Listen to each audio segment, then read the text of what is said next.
When the 2023 season began, I think a lot of people circled Utah and USC as a game that would dictate the Pac-12 race.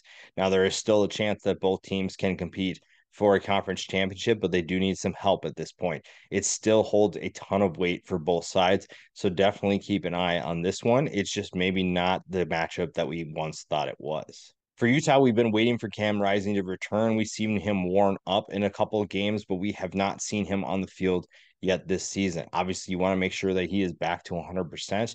And for the most part, it's looked like Utah has done well without him. Now, obviously, they have not done as well as they could have, but Utah is still a team that will swarm on defense, that wants to run the football. And so far, they've done a great job of finding ways to adapt and make things happen. You've seen a quarterback change. You've seen Nate Johnson, Bryson Barnes do a lot of good things. You also saw the running back position open things up too. Sione Vaki had a huge game. The former safety, current safety, I should say, 164 yards and 2 touchdowns. And I think that the depth that they have, no matter where these guys come from, has been huge. Defense has really stepped up too. I think that's been a big key for this team. When you look at the UCLA game, obviously stands out. The game in which the defense scored 7 points to help win 14-7. This is a defense that continues to be one of the best in college football. A guy like Jonah Ellis, who has stepped up in a huge way, made a huge impact so far this year, makes this team even better. And if you're able, I don't know, if you're able to get Cam Rising back, that opens up the passing attack. I'm not necessarily saying that Utah will be much better. They will be better. It's just that they're not going to be all of a sudden this air raid offense. They're not going to open things up a ton. It's just that Cam Rising has the arm to at least keep teams honest, keep defenses honest, and not allow them to load the box and sell out for the run. Obviously, Nate Johnson and Barnes can roll the ball a little bit, but teams don't respect them as much as they'd respect Cam Rising. And you have to wonder what Rising's health looked like. What is the strategy there? Are they just trying to keep him healthy? That obviously feels like what they probably will be doing, but you have to wonder what this team would look like. Do they have a loss if Cam Rising is playing? Do they have the struggles they have offensively if he is playing? Now they have found ways to win. You look at the Baylor game and what they're able to do there, the UCLA game, but you have to wonder if the game against Oregon State goes differently if Cam Rising is in. So to me, the biggest question is, will Cam Rising play this year? And if it's this game, what does his presence have in terms of an impact on what Utah can do? It was only a matter of time before USC found a way to lose a game, and they did it in epic fashion.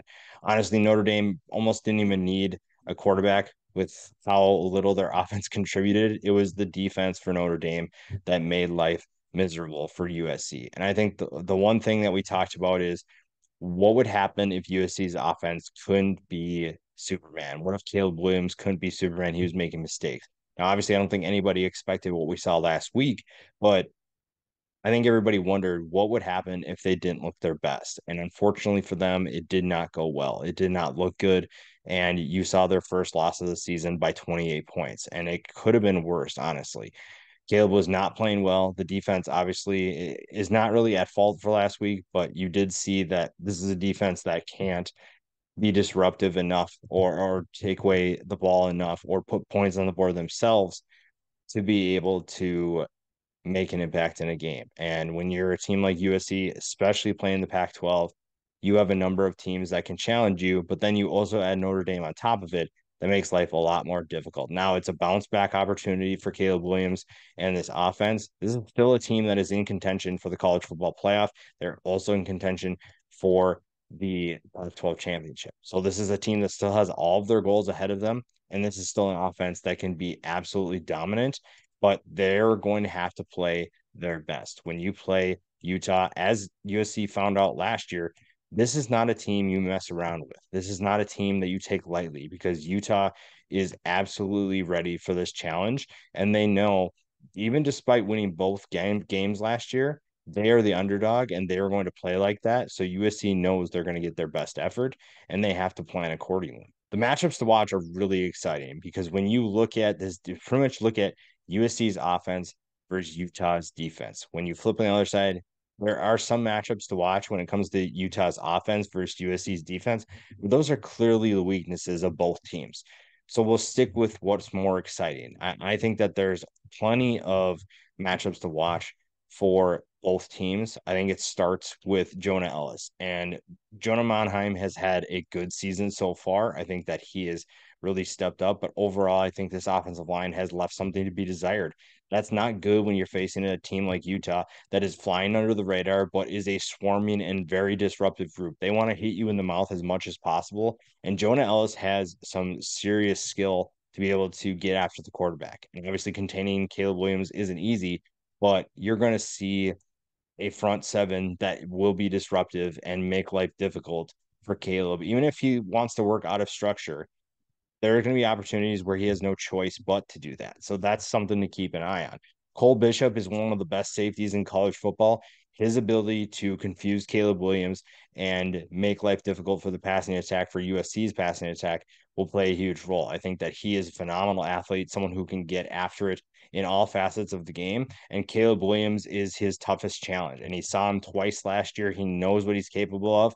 But it's one of those, no matter how much you prepare, Caleb is just that special where he can make life difficult no matter how prepared you are or not. Now, when you look at certain players that can step up, guys like Zach Branch could have a big impact. His speed could open up this offense.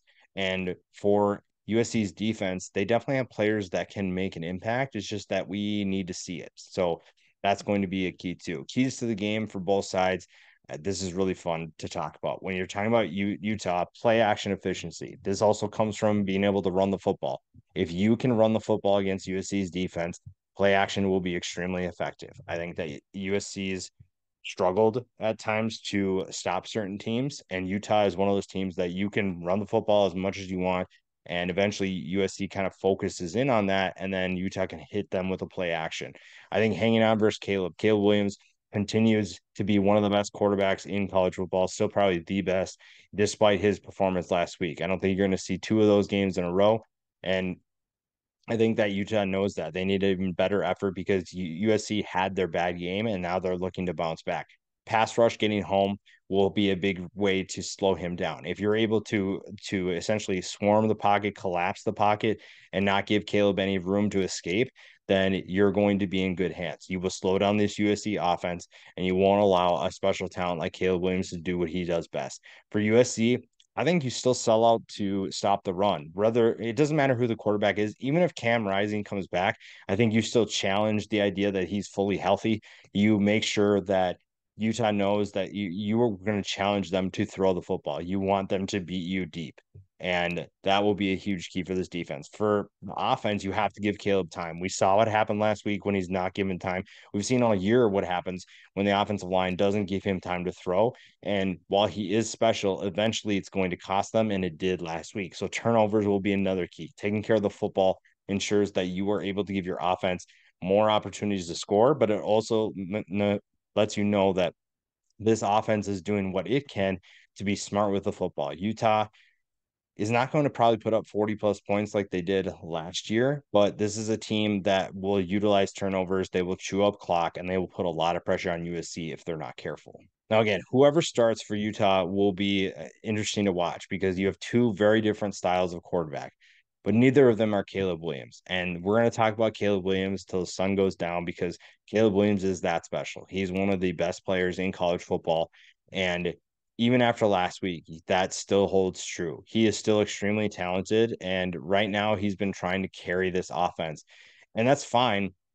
But you want to see USC give him more time to throw. You want to give him more opportunities to stay in structure and make throws because yes, Caleb is very special when he's escaping the pocket, running around and making incredible plays, but he's also really good when he can sit in the pocket and make throws. He can dissect the defense, but he's just so used to getting out of structure that it doesn't seem to matter if he has time to throw. He's almost his internal clock is almost sped up because his teammates either aren't open or not giving him time to throw. So if he can get more time to throw and give more opportunities to show the NFL that he can make plays in structure in the pocket, and it will also help USC. You're not asking him to run around and wear himself out.